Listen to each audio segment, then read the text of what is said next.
नमस्कार, मी रक्षा निखिल खडसे। या लोकसभेच्या निवडणुकीमध्ये आपण सगळ्यांनी रात्रंदिवस खूप मेहनत घेतली।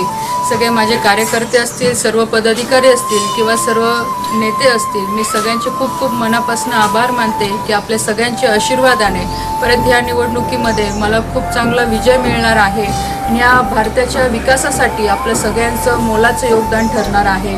तर परत एक वेळा आपले खूप खूप आभार। धन्यवाद।